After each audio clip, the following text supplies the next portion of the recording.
华语的教育，所以等下我有当时会使用华语哦。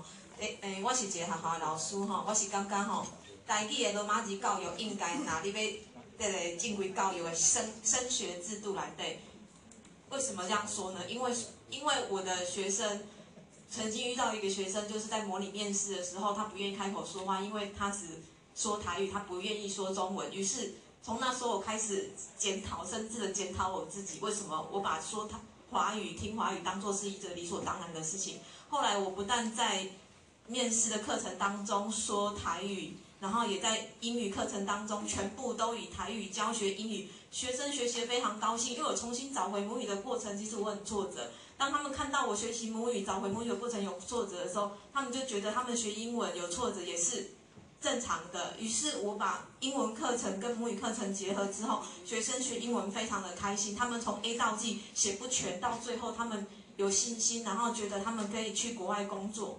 这个是我在教学上面学生教我的部分，然后，所以我就开始思考，到底台语对我来说是算什么？然后我再重新到了，就是自己花钱去学习台语罗马字。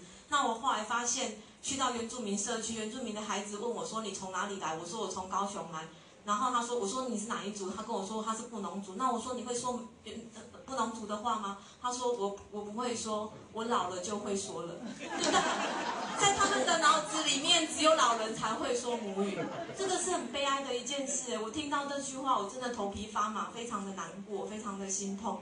所以我觉得母语的教育一定要纳入正规的升学教育当中。怎么纳入教育？就是在学老师一定要自己拿到一张中级以上的母语检定。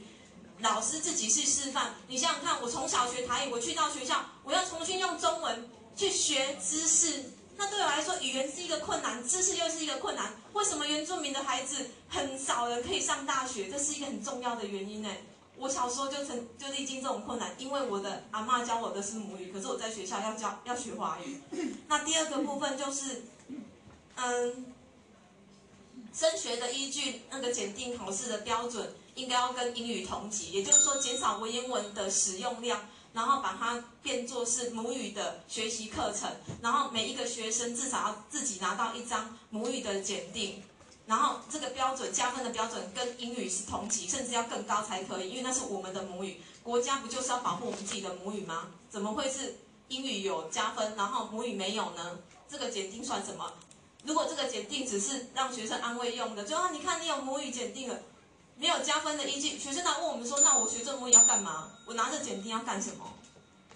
好，那我觉得，所以国家要自己先做起，教育部绝对不能在这个国家语言法里面撇除自己的责任。还有公共电视台必须要有自己的母语电视台。谢谢大家。谢谢大家。